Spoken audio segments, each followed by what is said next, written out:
Podcast Answer Man, episode number 211. Entertaining, educational, and encouraging content that makes a difference. This is GSPN.TV. Join the community. Hey everybody, this is Gary Vay, Nerdchuck, and you're listening to the Podcast Answer Man.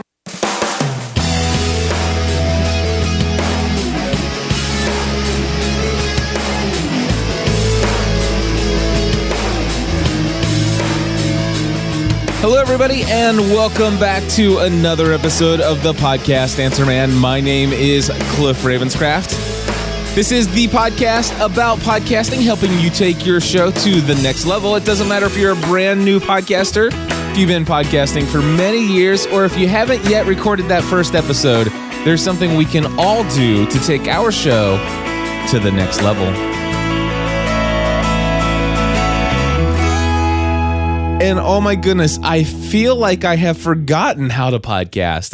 It seems like it's been so long ago, at least our live show Thursday. And wow, are things crazy here in the studio right now. I'm not kidding you.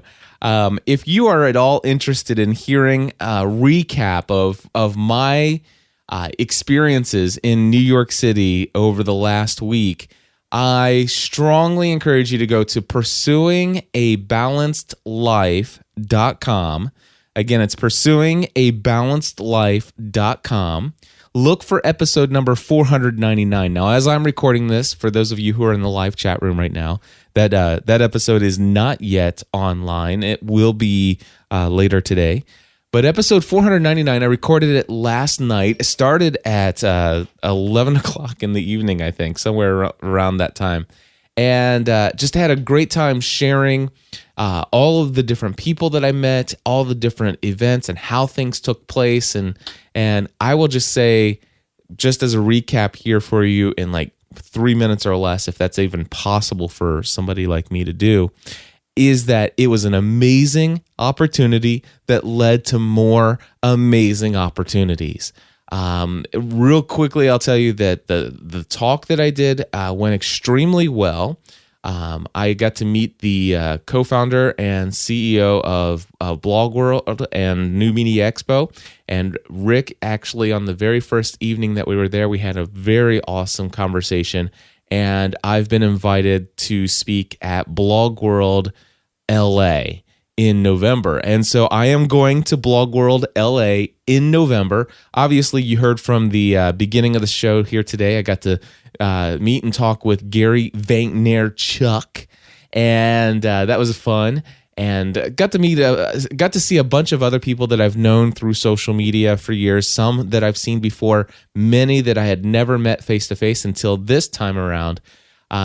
So as far as Podcast Answer Man goes, as far as my consulting business goes, just a lot of awesome things there. But then on the personal level and just hanging out with the GSPN.TV community members and stuff like that, I had amazing opportunities there. All of it is recapped in like, I don't know, I think it's like 50-minute episode of Pursuing a Balanced Life, episode number 499.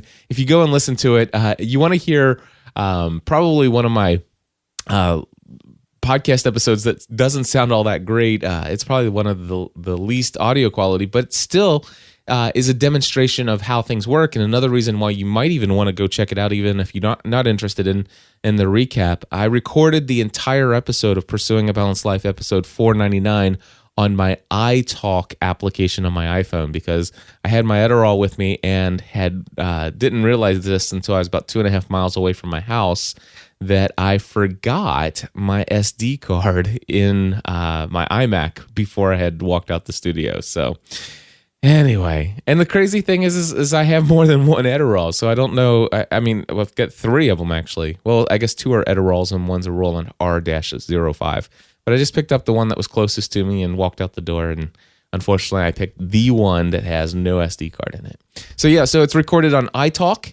And it still turns out pretty decent. Episode 499, pursuingabalancedlife.com. And by the way, I'm very excited about that show. And I almost feel like I might need to do something special for episode 500. It'll be my first show where I reach 500 episodes. I say things are crazy here, and that's because, of course, I got back from New York City and immediately turned around after one full day of work, and then headed out for a 3-day weekend with my family at the Smoky Mountains. And then I came back, and I've been working to get caught up ever since. And just last night, I got caught up, and by the time I got caught up, it was 11 o'clock, it was 6:30 in the evening. Then I hung out with the family. Came back downstairs and decided to go out for a walk at 11. Got back from that walk. I was obviously energized and pumped up. And I'm like, you know what? I could go to bed now, which probably isn't going to happen. Or I could get up, or I could go ahead and do my show prep for the shows tonight. Right now. And so I decided to do that. I decided to do some show prep last night and ended up staying up until, I hate to even say it, 3 o'clock in the morning. So I do have questions set aside for this episode, and I've got 7 of them here. We're going to start with those in just a moment, but I want to let you know I literally was in bed. Let's see, it's 8:40. No, it's 8:50 right now as I'm recording this, and let's see, 50. So 25 minutes ago, I was in bed. I can't even believe it. I was in bed. And of course, it's live show Thursday. It's not like I can just roll in and record this podcast whenever I want. It's live show Thursday. And so I just barely made it. I think I turned on the Ustream camera at 8:31, 1 minute later than normal. But anyway, I am delighted to have some great questions here. I want to let you know there's going to be some video highlights coming from my trip to Blog World. I've got some video of the community that I hung out with on Monday, and then I've got some interviews that I did while at the expo, and I hope that all turns out. I'm going to need some extra time to process all that video and edit it down. I'm thinking about putting all that together, and it'll be a blog post on Podcast Answer Man or gspn.tv for sure, or maybe it's going to be one of those things that I'll double post to both places. So anyway, let's get started with what this show's all about, and that's helping to answer your questions. We're going to start off with a question from Tony, and Tony's got a question about Skype. So take it away, Tony. Hi, Cliff. My name's Tony. I podcast for my Jeep Cherokee website, xjtalk.com. I've got about 25 episodes done already, and one of the things I've noticed whenever I'm doing telephone interviews, the party on the phone or on Skype can overtalk me. And I've seemed to have noticed on your podcast that you have a priority, seemingly, over the person on the phone or Skype. So if you're talking, your audio overrides theirs. And I don't think it's because you're loud. I think it's because there's some technical aspect of your equipment that I'm not aware of. Maybe I'm wrong on this, but it seems like to me that it doesn't matter whether it's Skype or the telephone connection through your broadcast host. Anyway, I have a MDX 4600, and I'm doing the mix minus on both my telephone connection and my Skype connection. Now, I do not have a broadcast host, but seeing how the audio drops on both your Skype connections and your telephone connection, I don't think it's the broadcast host that gives you this ability. So I was just curious as to how you're accomplishing that. Maybe it has something to do with your mixer. I'm using a Behringer 1622, so maybe it has something to do with me not using a Mackie mixer. Anyway, I'll be interested in hearing your response. Thank you. Alrighty, Tony, thank you so much for your question. And I'm going to be honest with you and just share that I have never really thought about your question before. I've never really paid any attention to it. The way that Skype is behaving for me is the way that Skype has always behaved for me. And I don't believe I'm doing anything special. I mean, it sounds to me like you've got your mixer hooked up. You're doing your mix minuses. So you're doing very much the same thing I'm doing, which is basically taking your microphone and plugging it directly into your mixer, getting it gained up and set at the levels that will bring your audio in a great way. And then, of course, I'm bringing the audio in from Skype, and I'm doing a mix minus as well. But I'm doing the same thing. I'm just bringing the Skype into one of the the line in channels. On my mixer, it's coming in on line 13/14, and that is being processed through the MDX 4600 compressor limiter gate by Behringer.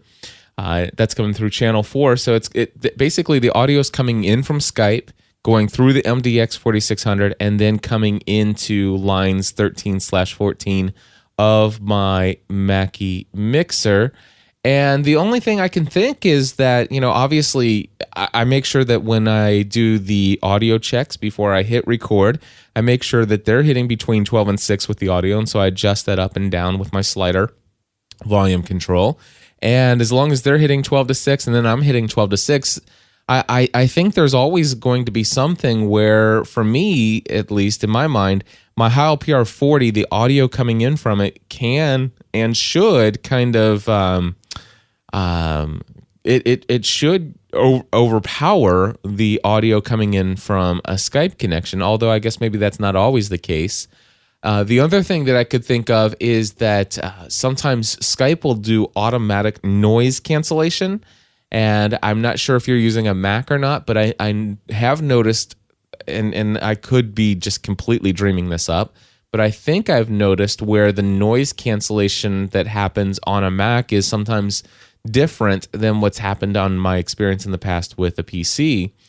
But even in my PC days, when I was using like a little netbook or something or an old PC to run Skype just for my Skype calls, even then I think I remember it always giving me priority. But and again, it could be the fact that I talk really loud. Because I do talk really loud.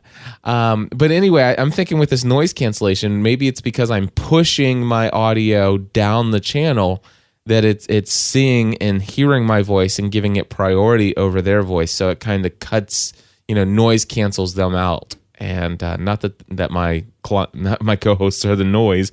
I think probably it's the other way around. But anyway, I'm not sure that I'm doing anything special there, Tony, other than just hooking it up the way that that I'm hooking things up here, and I hit record and I go. And you got me thinking, and I wonder, I wonder if there's anything else that's going on. So my suggestion to you is to just make sure that your audio levels are set right, and understand that you could always keep your hand on the slider control for your mixer where Skype is coming in, and when you go to talk, you could always bring the slider on your Skype co-host or guest down a bit, and obviously that would force you to be able to talk over them. So manually adjusting the audio levels that way could help you out. We're going to move on to Ron, who is calling in about stats. Ron, take it away. Hi, this is Ron Miller of the Gotta Play Tennis podcast with a question for Cliff on the podcast Answer Man. Cliff, I am using Libsyn, which I believe you also use for your podcast, and I've noticed in my stats that it lists about 65 different countries where people are downloading my podcast. And I've been doing this for about 2 years now, and I'm really not sure what that means. Do I literally have people in 65 countries downloading this? I know tennis is an international sport, so I guess it is possible.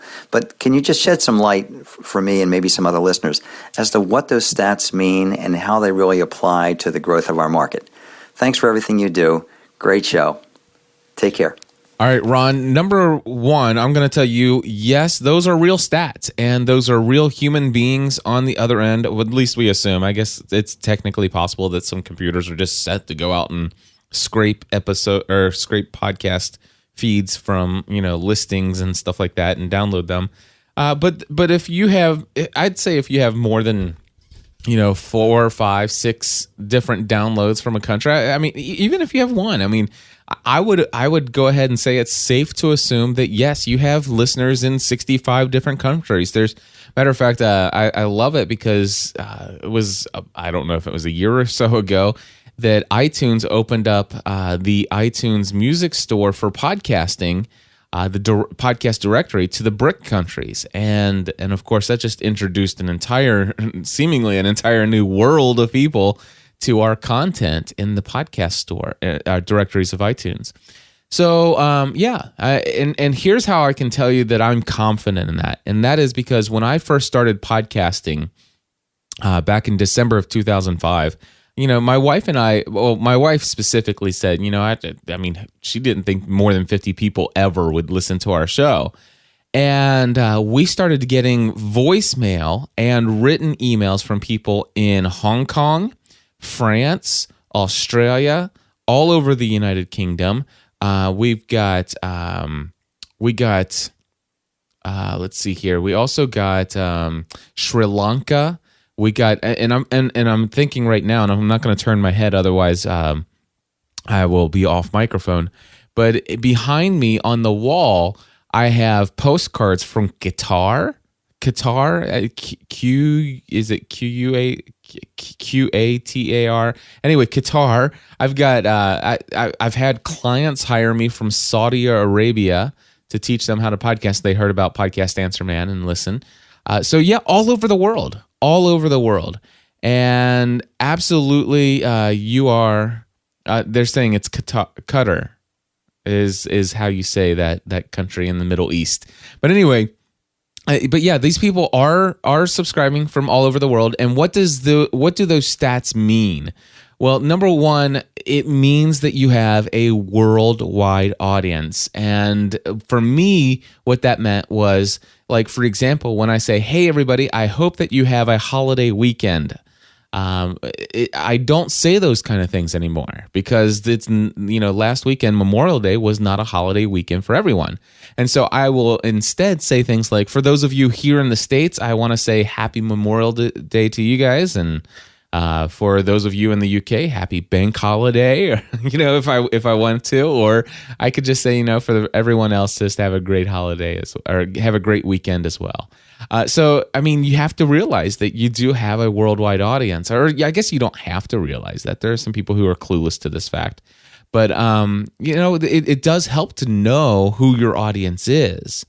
And what I would recommend, that now that you know this, why not append at the end of your podcast episode a little thing that says, "Hey, I was looking at the stats of our show, and I noticed that we have people in 65 different countries. If you're listening outside of the United States, would you do me a favor, send me an email, feedback@podcastanswerman.com, and whatever the deal is, and ask them to contact you. Let them know, and ask those people, why is it that they're listening to the show? What kind of value do they have? And see if you can build a relationship with those people. But and the other thing is to realize, with your worldwide reach, that when you're promoting things, make sure that you're not, I mean, if you're, especially for those who are looking to monetize their podcasting efforts, don't only look to monetize things that can be monetized with your US centric audience. And that's one of the things that of course, equipment sales are not my main focus these days. I still do some equipment sales at podcastanswerman.com/equipment, but I only do those on packages, and I only do equipment sales for, as a service to clients who actually hire me one-on-one, outside of those packages and stuff like that. But for the longest time, there was a period of time when I focused very heavily on equipment sales, and it was a pain because I remember trying to fulfill orders in other countries, and it was very difficult with their special taxes and all this other stuff that importing and things of that nature, and customs was just a bear.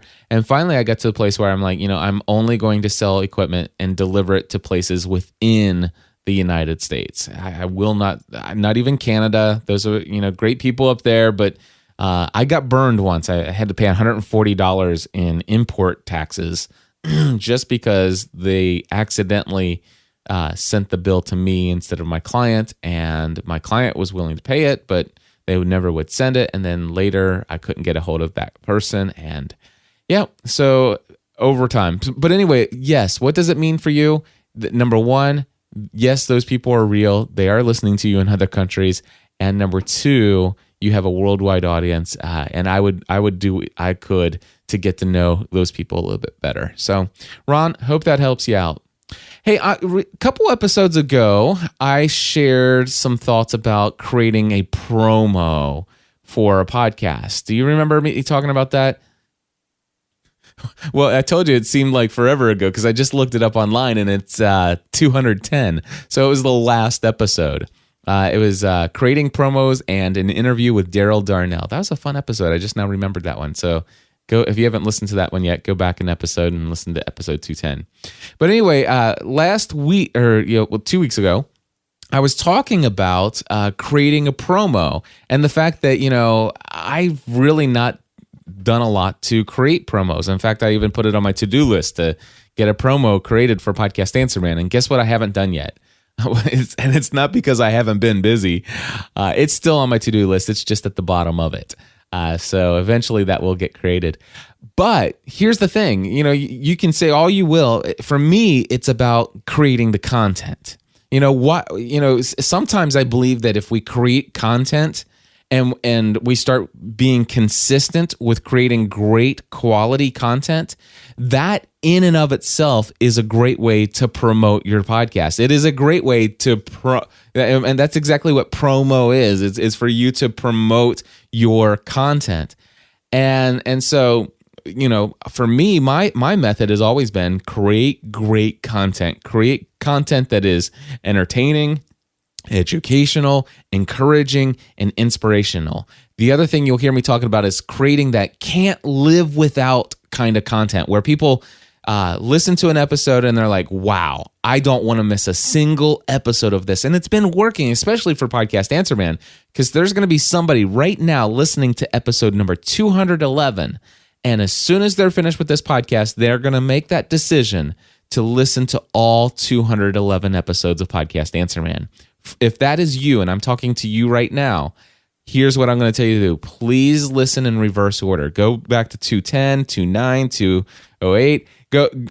Go backwards through the archives. Don't start at the beginning and move forwards. Otherwise, you're going to get some old information that in much later episodes, I decided that I changed the way that I think about this product or service or something of that nature. So listen in reverse order. So, of course, I haven't taken a lot of time to create promos. The Hunger Games is another podcast that I could create a promo for. But honestly, the Hunger Games podcast is growing. That audience is growing like wildfire. Father Roderick did an entire, 5 or 6 minute discussion about our podcast in the break. And not because I asked him, because the content is consistent, it's quality, and it's out there. I didn't create a promo. I've got other people podcasting and talking about this. In fact, let me give you another example of this. Check this out. Okay, so I found this clip, and this is from Geraldine, and she does a podcast. I think it's the Just Because podcast, or I can't remember right now. I'll go to the end of this and play the name of her podcast. But check this out. This is feedback that she left for Stephanie's Full-Time Mom podcast today. Listen to what she says here. And I'm also excited that you mentioned you're doing a Hunger Games podcast, because I didn't know that, and I am psyched because I read those books last summer, and they are awesome, and there's a movie coming out. So I'm going to tell all my listeners to listen to the Hunger Games podcast, because we've been talking about the Hunger Games trilogy for months, and everybody's so excited about it. So very good to hear that. Anyway, keep up the good work, guys. Bye. All right, so there you go. That's Geraldine. And let me go back and see if we can promote her podcast. Here we go. Hi, this is Geraldine from the Because Show podcast. Yeah, the Because Show podcast. So there you go. Here she's got her own podcast, her own audience. We have done nothing to create a promo for the Hunger Games podcast. Now, does that mean I'm not marketing it? Does that mean I'm not talking about it? And does that mean I'm doing a lot of things to market it? But creating a promo is just something that I have not taken the time to do. Now, check this out. I'm going to play something for you, and I want you to hear this because I remember when this came in. And, just listen. Here's a promo.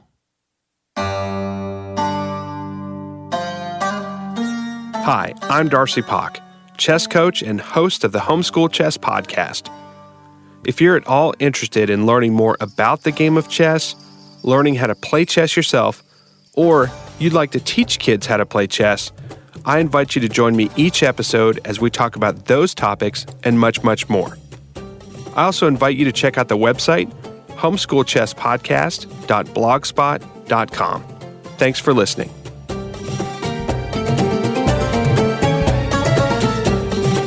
All right, so there you go. Obviously, some production time went into creating that promo, and And guess what? You go into iTunes, you will not find that podcast. And 1 second, I'll pull up the website. Okay, and that was homeschoolchesspodcast.blogspot.com. And it says here, blog has been removed. This address is no longer available for any blogs. So there you go. This podcast never existed. And this is my example perfect. Daniel says homeschool chess. That's a niche. It is a niche audience, and it's actually a perfect niche audience. I mean, it is there's a ton of homeschoolers out there that would love to teach their kids the art of chess. Now, of course, it's a game that even I have never really taken the time to learn. I think I played a Star Wars chess computer game once and figured out, where Chewie, Chewbacca, and C-3PO can move, but I don't know how that translates to kings and queens and knights and all that other stuff. But anyway, so he had a perfect niche, and he has a perfect promo. But I'm telling you, episode number 1 did not exist. Or if it did, there was never an episode number 2. But if I'm not mistaken, I don't think episode 1 ever existed. But he did send me the promo. And so there you go. I've promoted a show, but that was years ago, and it still doesn't exist today. So my recommendation for you is don't start with your promo. Start with your content. Commit yourself to 10 episodes, and then once you're about 10 episodes in, then create your promo. I don't know. It's just my thought. But I just thought that was interesting. It was sitting here in my box, and I've been meaning to use that as a demonstration of why creating content is so much more important than creating a promo. All right, we're going to move on next to Phil, who has a very common question. One site to rule them all, or one site per podcast? Cliff, this is Phil from Michigan, and I've got a question for the podcast Answer Man. I've been considering setting up a couple of podcasts. They'd be somewhat related. The question is, what would be better, to set up a few related podcasts under one overarching business site, or to make separate sites that are unrelated to each other? For instance, you've got the GSPN.TV organization, and all of your podcasts fall under the overarching structure of GSPN, and each of those podcasts is under the GSPN.TV URL. On the other hand, Pat Flynn from the Smart Passive Income site has the Smart Passive Income podcast, which is an authority site with a blog, but he also has tons of other special niche sites that are not part of the Smart Passive Income site. So I was wondering if you could speak to the two different strategies of authority versus niche sites, pros and cons, when to use an overarching network site such as yours, or when to let the site stand alone, unconnected as niche sites. Thanks for your show and the thoughtfulness of your answers and your content. Have a good day. All right. So, Phil, thank you so much for your question. And it is a common question that I get not only on Podcast Answer Man, but it's also a very common question I get in my consulting and now in my podcasting A to Z course that I've been doing. And I just want to say this, the answer completely depends on every single individual. And it depends on, you use some keywords there, authority site, you used niche site, and you also used the word strategy. And it depends on what you're trying to accomplish. And also you talked about the fact of, closely related shows. You also talked about possibly including this on a business, site. And so many different things. Now, obviously, I'm in the same position in that I do have my GSPN.TV site, which is my network. And I have several different niche podcasts, not all of them even closely related to each other. I mean, I've got everything from the Almost Daily Devotional and About the Church podcast, and I jump all the way over to Social Media Serenity and Business Tech Weekly. And then if that's not good enough, I also jump all the way into the other realm of the Grey's Anatomy fan podcast and the Twilight Saga fan podcast. GSPN.TV is all over the place. But with everything that I do online, there is a strategy. I think about things. Sometimes I think about them for too long, but I usually take about 2 to 3 weeks to really think about what is my strategy before I launch my first episode of my next podcast. And when I'm thinking about those things, I'm thinking, okay, who is my audience? Is the strategy here to build my network, or is the strategy here to build my authority in a niche? With the Hunger Games fan podcast, for example, this is a perfect example. I was not looking to make myself an authority on the Hunger Games. Now, will I automatically become an authority on the Hunger Games in the minds of many people who know less about the Hunger Games, or for people who actually are introduced to the series of the Hunger Games as a result of me talking about it? Yeah, there are going to be many people who see me as an authority on the figure of the Hunger Games trilogy and the movie that comes out. So I'll be their go-to person, but that's not my goal. That's not the intended purpose. The intended purpose of the Hunger Games podcast was to create another distribution channel of getting our message out, sharing another passion that we have, and drawing in a new audience who are going to be searching for content related to the Hunger Games, who are going to listen to Cliff and Stephanie talk about the Hunger Games. They're going to enjoy the way that we cover it, and hopefully they're going to, over a short period of time, get to feel like they know Cliff and Stephanie, that they want to know more about who we are, that they will hear us talk about our website and our other things like gspncommunity.com. They will get plugged in. They're going to not only meet us and have a relationship with us, but I'm going to plug them into relationship with other people who also love the Hunger Games, who also love a couple other shows that we produce. And we're going to assimilate them into the Borg. Pretty much. I mean, that's the goal. We want to assimilate. No, seriously, we want to bring people into the community. That's the purpose of the Hunger Games podcast. So if you go there, check this out. If you go to hungergamespodcast.com. All right. If you go there, you'll see that it's the gspn.tv site. It's just a category. And in fact, check out the last sentence of the static information. It says, if you like this podcast, you may also like the Twilight Saga fan podcast, Family from the Heart, or the Full-Time Mom podcasts. Of course, we would love to invite you to check out our complete list of podcasts, which is a link to our complete list of podcasts. And then just below that section is the most recent episode of the Hunger Games fan podcast that they can start listening to.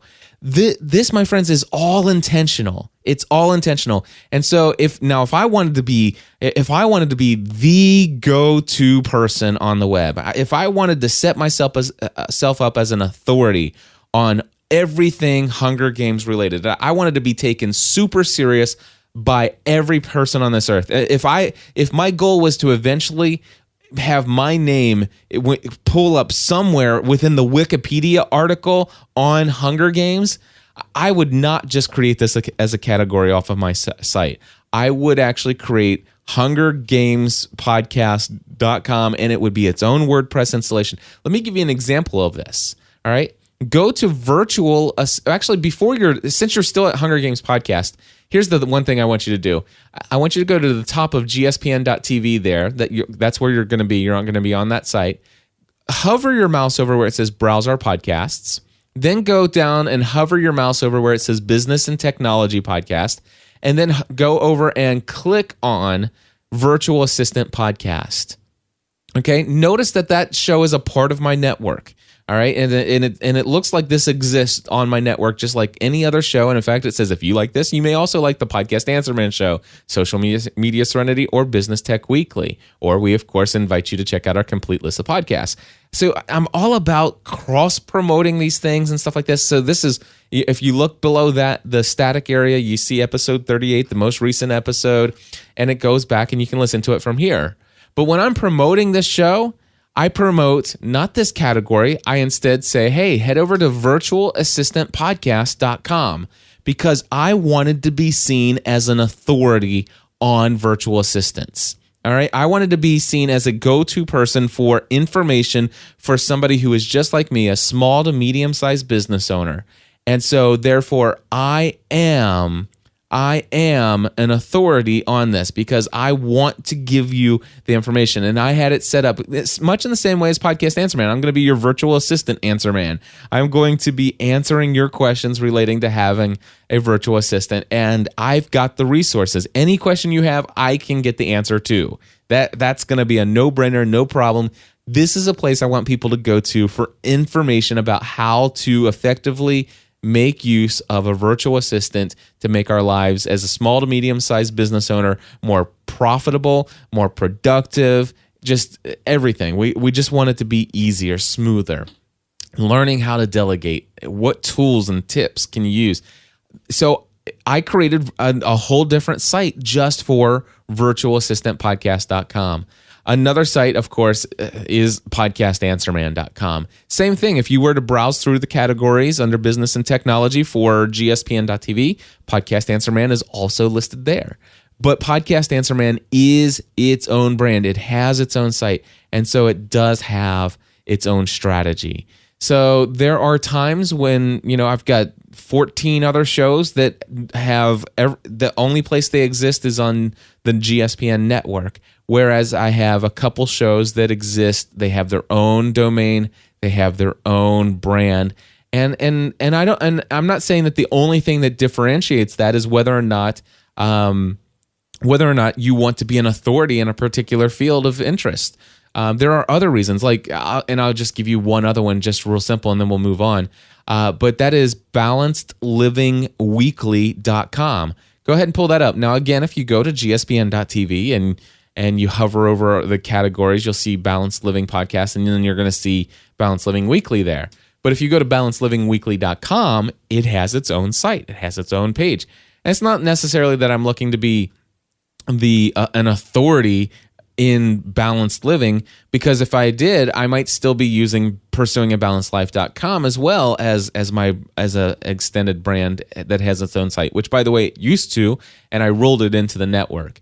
But anyway, the situation is there is a very good reason and a strategy for why this podcast site for balancedlivingweekly.com exists on its own. And it's because it's co-branded with Father Roderick Von Hogan, who has his own network of shows. And I figured, we'll have this neutral territory between the two of us. We'll both continue to promote this site, which will then, of course, bring people into our own networks respectively. So there's always a strategy behind it, and the reasons can jump all over the place. And my good friend Daniel Lewis basically recently said, I just recently changed my own feelings on this. I know he has his, noodle.mx and then he had all these different shows and you know what? There have been times when things have gone back and forth. There was a time that podcastanswerman.com would have forwarded you to a category of GSPN, and not anymore. No way. I am an authority in the world of podcasting, and I plan to continue to be an authority in the world of podcasting. And so there's no way that I would allow this site to just exist as a category. This is too much. This is too important for me to let it coexist with a bunch of other shows where it seems like Podcast Answer Man is just, it's just something I do. Now, do I do a bunch of other shows? Yes. But until you get to come into my podcast, until you get to come in and listen to this and see how passionate I am and how knowledgeable I am about podcasting, I don't want you to come to my site and see that, oh, Cliff does this podcast about podcasting, but he does 8 other podcasts, and it's all on this site. And, that just seems like somebody who's not focused. I'm not going to play around with this. So there's a lot of strategy involved. There's a lot of things to think about. And hopefully that helps you out, Phil. One site to rule them all or one site per podcast? It really depends. All right. Moving along, let's take a call from Brent Green, and I think I'll wrap it up after this one. Hi, Cliff. It's Brent Green calling in from Kansas City. Got a question for Podcast Answer Man podcast. Want to ask you about the importance of artwork. I know it's very important. We just launched a new podcast pursuing your calling. Initially, I wasn't pleased with the artwork. We went through 3 graphic designers. Then I found one that I liked. We re-released actually, we went ahead and released it because I wanted to get it out there. And then we put new graphics up there, and I feel like they're a lot better. I want to ask you to speak to that a little bit, the importance of artwork, and then also, could you even share some info on graphic designers that you know that do podcast artwork? I think there's a couple in the GSPN.TV community, but I'm not sure. So, hey, thanks, Cliff. I appreciate your help with this, and we'll see you later. Brent, thank you very much. Great question. And I want to say, first and foremost, I am a huge aesthetics person, and people there are a handful of people who give me a hard time about this, and I don't care. This is if anybody has any right to call me arrogant, I'm arrogant in my stance on artwork. I believe your site should look amazing. Your site, of course, you hear me talk all the time about audio quality, right? Well, guess what? Your audio quality means squat if people won't click on your play button because they're so turned off by the ugliness of your website. That's just the simple fact of it, especially when it comes to searching for podcasts in iTunes. You do a search in iTunes, and it pulls up a list of podcasts. You click See All to kind of see a list of all the different podcasts. And I will tell you that 8 or 9 times out of 10, people are going to choose to click on a podcast based upon 2 things. Because there's no player button in that list yet. There are 2 things. There's the name of your podcast and there's your artwork. And oftentimes people won't even look at the name of your podcast if your artwork is ugly. You may think it sounds crazy. You may think it sounds superficial. And, people argued with me for the longest time about audio quality, and stuff like that. And the truth is that people do care about this stuff. And again, here's one of my favorite clips about audio quality. I think I had listened to them early on when they didn't have their sound quality, and I had dismissed them because I'm really picky about my sound. I love to hear that. I won't listen Did you hear that, folks? I won't listen to a podcast that has bad audio, even if it's very interesting. So that was Mignon Fogarty, also known as Grammar Girl. And that's her words. I mean, I finally got somebody to say it where I did not coax it out of them. It just came up in natural conversation. And I know this to be true. What she just said about audio quality is so true. But what I also know to be a fact is that the same thing is true about your artwork in iTunes, that many people won't even look at the name of your show if your artwork does not reach out and grab them. If it doesn't, not that it needs to reach out and grab, but when they look at it, that they're not turned off by it. But when I mean turned off by it, that it just doesn't have a good visual appeal. And it sounds great. We all have been told we should not judge a book by its cover. Well, that's great. We shouldn't. I agree. But we do. It's a fact of life. And so when I come to somebody's website as a result of a Google search and I see that there's a player button, that's not the first thing I look for to see if their audio quality is good, which I hope it is. But the thing is the first thing that I notice is the design of the site, and I get some people who give me flack for saying that I go to a site. Like, for example, I have a wonderful program. I promote them heavily all the time. I've pretty much sold, I'd say I've sold more than 200 copies of the software for blackcatsystems.com. But seriously, go to blackcatsystems.com. All right? blackcatsystems.com. Then go under audio programs on the right-hand side, or at least as I'm recording this on Thursday, June 2nd, 2011, click where it says Soundbite. Tell me that's not the ugliest website you've ever seen in your life. And it's got the old, 1990s Starburst for the pricing with a really cheap-looking font that says $39. Are you ready to plop down your $39 for this software?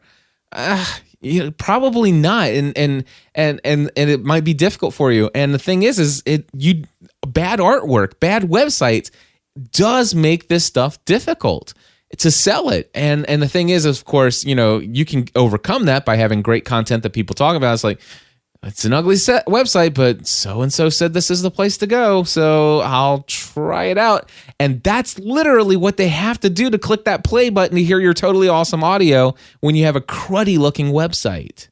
All right. So I believe web design, it is your first impression. Almost every single time it's going to be your first impression. It's not like all of a sudden you're in a public place and somebody's listening to your podcast over a loudspeaker, and then somebody walks by and says, "Oh, wow, that's interesting content. Well, what are you listening to? I'd like to check that out." "Oh, well, that's the Podcast Answer Man podcast." No. They're going to, be told, "Hey, you should, you're looking for gear for your podcast. Go check out podcastanswerman.com." And before they click the play button, their mindset is going to be their initial reaction. Those first impressions are so important, so vital.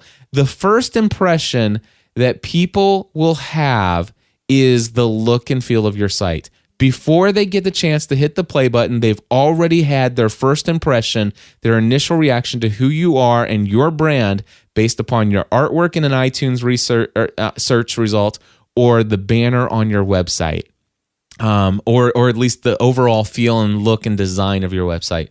These are very important things. And so are there people in our community that do work like this? Yes, my friend Daniel Lewis does work, and I think it's djosephdesign.com. I also provide artwork for my clients. This is something I don't advertise heavily. I do farm my work out to a team of people that I have create work for me. But if you want to go to podcastanswerman.com/artwork, you can see that I specialize in putting together catchy, very awesome looking pieces of artwork for my clients. And I do work as a middleman. My designs are not cheap. $250 for your 600 by 600 artwork for your podcast. It's all custom created just for you. And $350 for a banner. I mean, so those prices aren't cheap. You can get them cheaper somewhere else.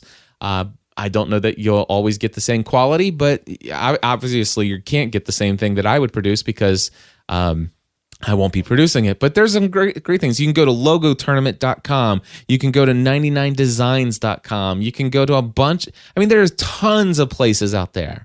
But here's my thing. Folks, go out, spend some money. If you're spending here's the deal. If you're going to spend more than $500 on audio equipment, then consider putting down some money, or at least spending a lot of time creating some great looking artwork for your show.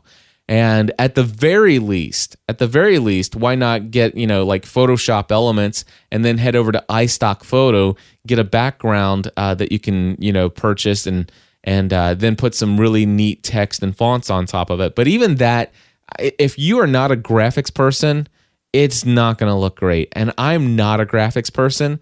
That's why I hire out professionals to do the work for my clients for me. So if you are interested in having me design some awesome looking artwork for your podcast, or at least me and my team, head over to podcastanswerman.com/artwork. All right, so that's going to pretty much wrap it up for all the questions I'm going to cover in this episode. I do want to let you know again that I will hopefully have some time within the next week to process some video from Blog World, put a little montage of some things that happened there. Again, I'm very excited to announce that I will be speaking at Blog World LA. If you want to go ahead and register for that event, just go to blogworld.com. Oh, you know what? Wait, don't, because I know I'm going to get a promo code for that as well. So just make plans to attend Blog World LA. And I don't know what the promo code will be yet, but I'll have a promo code for you. You'll get, I think you save 25%. I don't remember that either, but I will get that. Anyway, so so I just want to let you know, Blog World, they're asking for the dates in the chat room. Let me check that out. I think it's November 4th, so Blog World, it's actually blogworldexpo.com. I'm glad they asked for the dates because I told you the wrong thing there. So blogworldexpo.com, and that says that it is going to be November 4th and 5th. Actually, no, November 3rd through 5th. So the conference is from the 3rd through the 5th, and the expo, or the exhibits, are the 4th and the 5th. So November 3rd through the 5th, I will be there in California as a speaker for Blog World. I am pumped up and very excited. I can't wait to meet a lot of West Coast people for the first time face to face. It's going to be awesome. And then, of course, I want to let you know my Podcasting A to Z course, my second round, May of 2011, is ending tomorrow, which is Friday, June 3rd. We'll be wrapping up our 5 weeks together. Some amazing things are happening with my clients, and I'm so happy because I'm in the next weeks I'm going to have some free time, and I'm going to be able to put together some great samples of what's been produced as a result of the Podcasting A to Z course. And I have great news. It is, of course, being done again in July. It's going to start the second week of July because of July 4th. I didn't think people wanted to start the 4th of July and go straight into a 5-week class. But if you go to podcastanswerman.com/A2Z, podcastanswerman.com/A2Z, you will see all the information that you may want to know about this course. I highly recommend that you check it out. You get basically every video tutorial I've ever made. You'll not only get every video tutorial that I've ever made, you'll get a guide each week. Monday, you'll get an outline that's going to walk you through every step of the process. And every Friday, for 5 weeks, you're going to get a conference call where you can ask any questions you want there, and I'm going to stick around to answer them all. And then, of course, you get unlimited access for 5 weeks to ask me questions. If you want to sign up, go over to podcastanswerman.com/A2Z. Email me any questions you have at cliff@podcastanswerman.com. Until next week, my friends, I encourage you to join the community.